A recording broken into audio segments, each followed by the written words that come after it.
ऋक् समुच्चय क्या होता है? वह समुच्चय जिसमें कोई भी अवयव नहीं हो, कोई भी अवयव नहीं हो,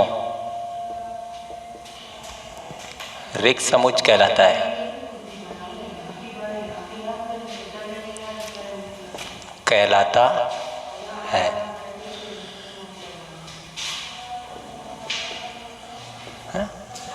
अर्थात वह समुच्चय जिसमें कोई भी अवयव नहीं हो, अवयव की संख्या बिल्कुल भी नहीं हो उसमें, वो कहलाता है ऋक् समुच्चय।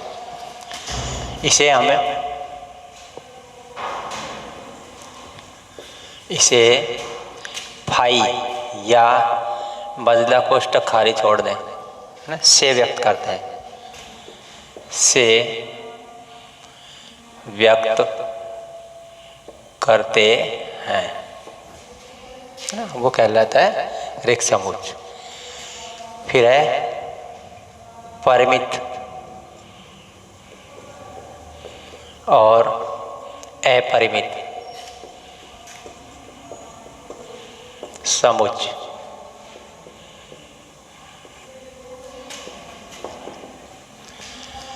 वह समुच्चय या तो ऋक् समुच्चय हो या अवयवों की संख्या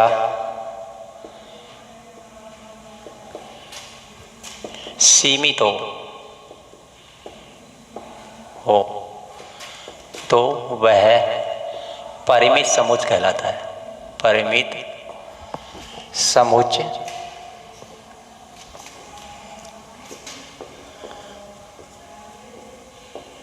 कहलाता है ना। अन्यथा अपरिमित कहलाएगा। अन्यथा अपरिमित समुच्चय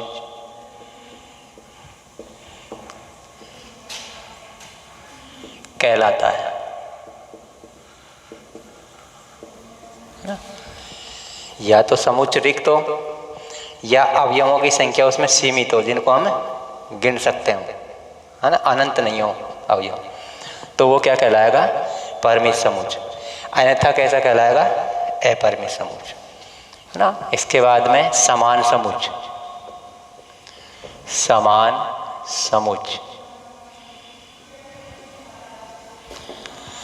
दो समुच्चय ए तथा बी समान समुच्चय कहलाते हैं यदि ए का प्रत्येक अवयव बी में हो और बी का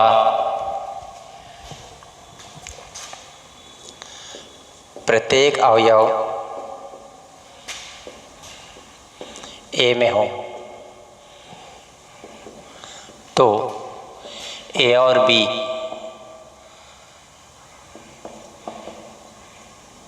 समान समुच्चय कहलाते हैं।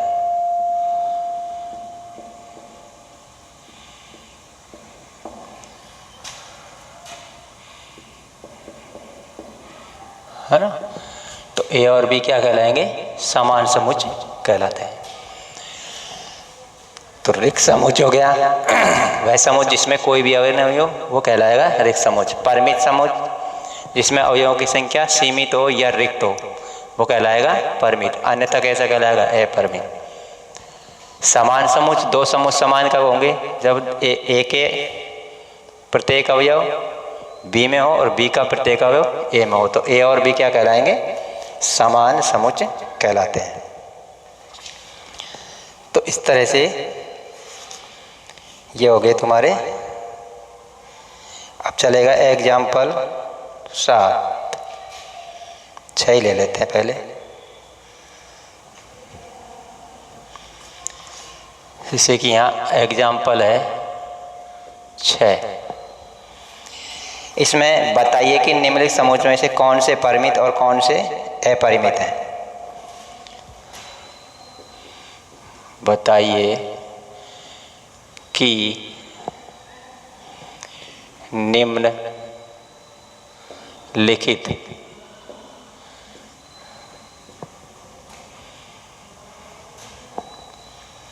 समुच्चयों में कौन से परिमित और कौन से अपरिमित समुच्चय हैं। तो जैसे फर्स्ट है इसमें x such that x belongs to n और x minus 1 into x minus 2 is equal to 0। तो देखिए इस समुच्चय में x का मान प्राकृत संख्याओं में से आना चाहिए और इस समीकरण के मूल होने चाहिए।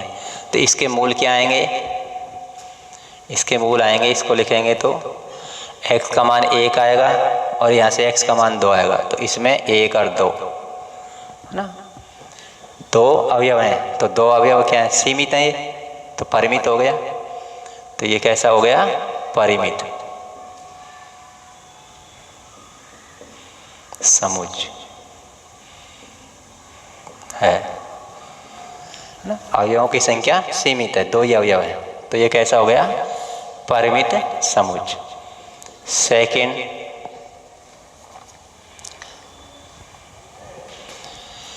में दे रखा है x such that x belongs to n और x स्क्वायर बराबर है 4। तो यहाँ से जब x का मान आएगा क्या आएगा, क्योंकि x स्क्वायर बराबर 4 तो x बराबर आएगा ±2। लेकिन n किस में से है, प्राकृत संख्याओं में से। तो यहाँ कौन सा मान होगा, मान्य 2 होगा। तो x बराबर 2 ही मान्य होगा, यही है प्राकृत संख्याओं। -2 प्राकृत संख्या नहीं है। तो इसमें कौन सा समुच्चय आया, केवल अवयव आया 2। तो कैसा है ये, परिमित है, परिमित है ना। तो इस तरह से हमें देखना है परिमित और अपरिमित। थारण में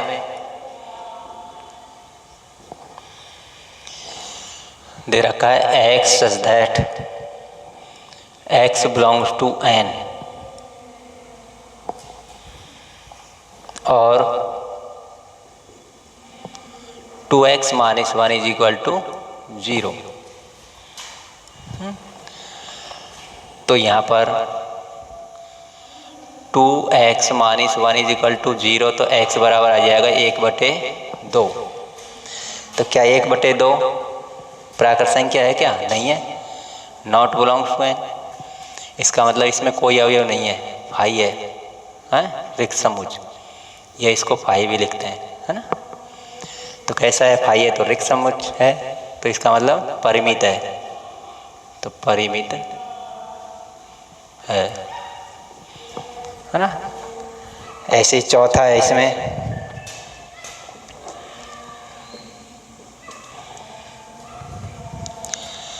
x such that x belongs to n और x एक अभाज्य संख्या है, x एक अभाज्य संख्या है। तो देखिए अभाज्य संख्या है,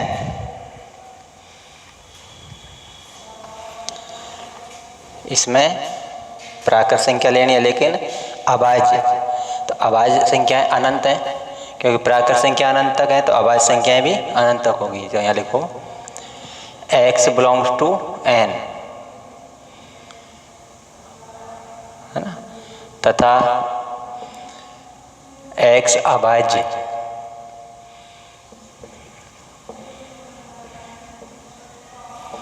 संख्या है। और अभाज्य संख्याएं कितनी होती हैं? संख्याएं अनंत है ना? कितनी भी हो सकती हैं, 1 2 3 5 है ना, 7, इस तरह से 11 13 है ना, इस तरह से अनंत तक चलेंगी। तो ये कैसा हो गया? अपरिमित है, अपरिमित है। तो 5वें में x such that x belongs to n और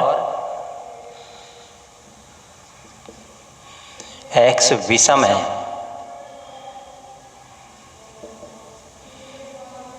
कैसा है? x विषम। तो विषम संख्याएं कितनी होती है? अनंत होती हैं, है ना? विषम संख्याएं अनंत होती हैं। तो यहाँ लिखो x बिलोंग्स टू n और x विषम है ना, और विषम संख्याएं अनंत हैं। तो इसलिए क्या हो जाएगा? ये अपरिमित।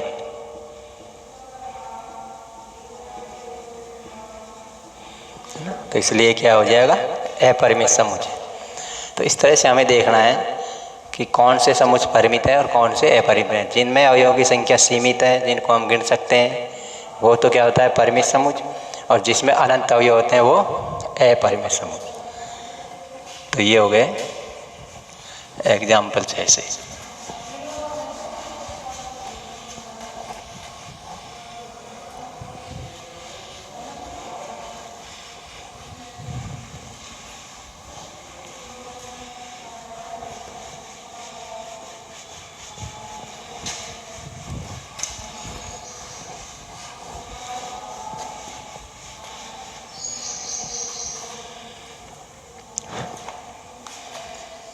एग्जाम्पल 7 है यहाँ। समान समुच्चय के युग्म छांटिए। समान समुच्चयों के युग्म छांटिए। यदि ऐसा कोई युग्म है, यदि कोई ऐसा युग्म है, और कारण भी बताइए, और कारण भी बताइए। तो समान समुच्चयों के युग्म छांटने में यहाँ इसे ए में दे रखा है 0, बी में है x such that x is greater than 15 और x is less than 5। C में है x such that x minus 5 is equal to 0, है ना। D में है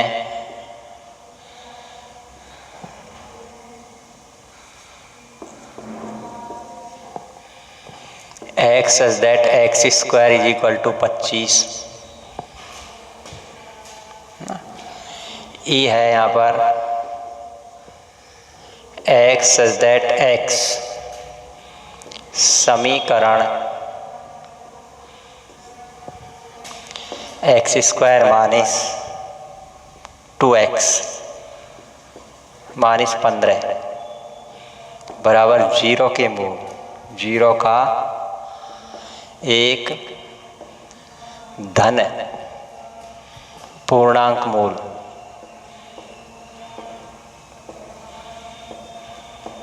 है ना।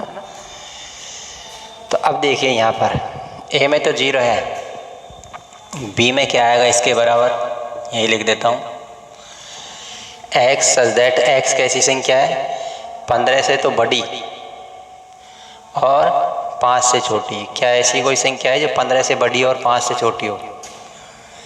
15 से तो बड़ी हो और 5 से छोटी हो, ऐसी कोई संख्या नहीं है। तो इसलिए ये क्या रहेगा, रिक्त समुच्चय। या इसको क्या लिख दें, फाई है, ये तो रिक्त समुच्चय है। इसमें क्या आएगा, इसका मूल x बराबर 5, एक अवयव है इसमें। इसके में क्या आएंगे, x बराबर एक्स स्क्वायर बराबर है 25। तो यहाँ पर x के मान प्लस -5 आएगा, तो -5 और 5, ये इसमें अवयव है। इस समीकरण के मूल क्या आएंगे, देखो इसको हल कर लेते हैं। इसमें एक्स स्क्वायर -2x -15 बराबर 0। तो यहाँ पर टुकड़े करेंगे तो एक्स स्क्वायर गुणा करने पर 15 आने चाहिए, तो 5 या 15, तो 5x -3x का प्लस और -15 बराबर 0। x common x -5 plus 3 common x -5 बराबर 0। तो यहाँ से x -5 कॉमन आ जाएगा, तो यहाँ x प्लस 3 बराबर 0। तो एक तो हो जाएगा x -5 बराबर 0, एक x प्लस 3 बराबर 0। तो यहाँ से x बराबर 5 और यहाँ से x बराबर -3। तो e में कौन कौन से अवयव हैं, तो e आ गया यहाँ पर -3 और 5। तो अब देखें इनमें कौन कौन से युग्म समान हैं, ए और बी में कौन कौन से युग्म समान हैं।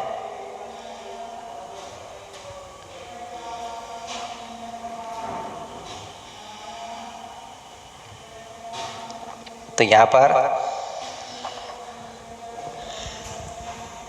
ए बी के बराबर भी नहीं है, ए में तो है 0 और ये है रिक्त समुच्चय। तो A is not equal to B, A C के भी बराबर नहीं है, किसी के बराबर नहीं है ना। A is not equal to C, A किसी के बराबर नहीं है। A is not equal to B के भी नहीं है, सी के भी नहीं है, डी के भी नहीं है, और ए इज नॉट इक्वल टू ई। तो ए किसी के भी समान नहीं है। ऐसे बी फाई है, फाई किसी के बराबर नहीं है। तो B is not equal to A लिख दिया ये पहले ही, और B is not equal to C, B is not equal to D, और B is not equal to E, क्योंकि रिक्त समुच्चय बी तो बी किसी के भी समान नहीं है, डी बी किसी के समान नहीं है ना। तो यहाँ D is not equal to A वो पहले लिख दिया, चलो।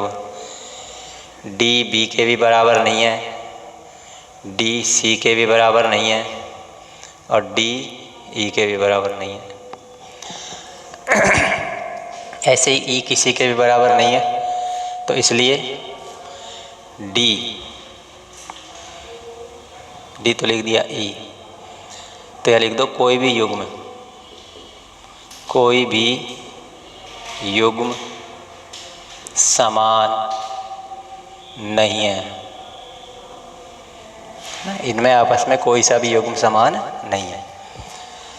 तो ये इस तरह से देखना है। यदि ए का भी अवयव बी का होता और बी का ए का होता तो समान हो जाते। किसी के भी युग्म आपस में अवयव नहीं मिल रहे हैं, तो ये समान नहीं है।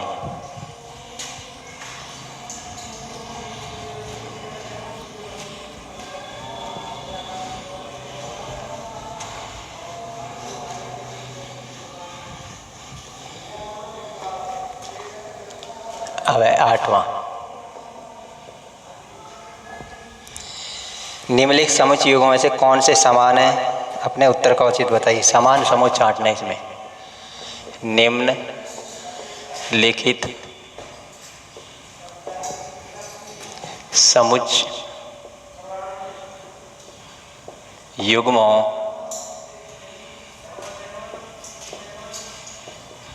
में कौन से समान हैं। तो देखिए यहाँ पर दे रखा है फर्स्ट एक्स शब्द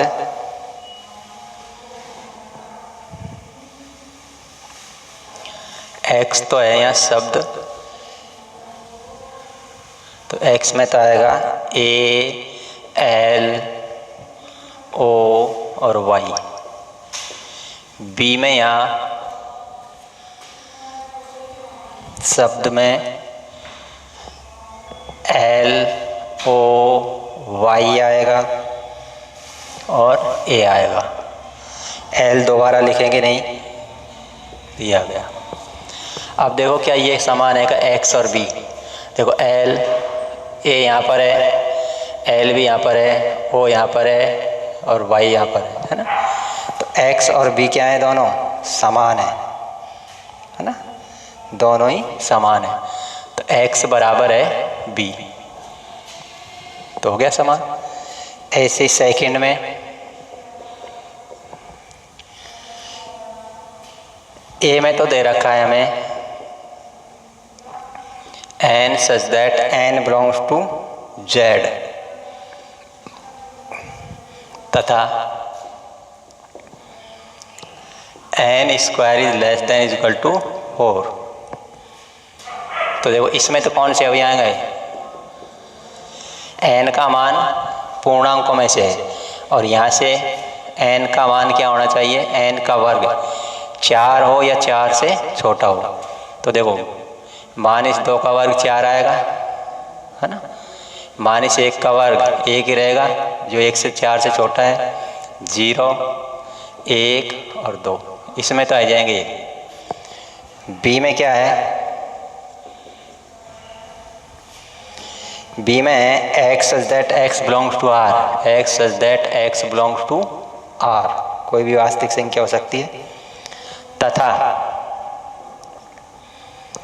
एक्स स्क्वायर -3 एक्स प्लस 2 बराबर 0 ये है। तो यहाँ से x का मान ज्ञात करेंगे इस समीकरण से, तो क्या आएगा, एक्स स्क्वायर -3 एक्स प्लस 2 बराबर 0 से टुकड़े करेंगे तो इसके एक्स स्क्वायर मान इसका 2x माइनस एक्स प्लस 2 बराबर 0, x common x -2 -1 common x -2 बराबर 0। तो पूरे में से x -2 कॉमन आ गया तो यहाँ बच गया x -1 बराबर 0। तो एक तो हो गया x -2 बराबर 0 और एक हो गया x -1 बराबर 0। तो यहाँ से x के मान आएगा 2 और यहाँ से x का मान आएगा 1। तो b में कौन कौन से अवयव हो गए, 1 और 2। अब देखो इसमें a में और b में अवयव समान है, यहाँ तो -1 -2 0 और 1 2 है और यहाँ 1 और 2 है। क्या दोनों अवयवों के समान है, तो a बराबर नहीं है b के, a b के बराबर नहीं है, तो इसलिए दोनों समान समुच्च नहीं है। तो ये हो गया एग्जाम्पल 8। क्या होगी।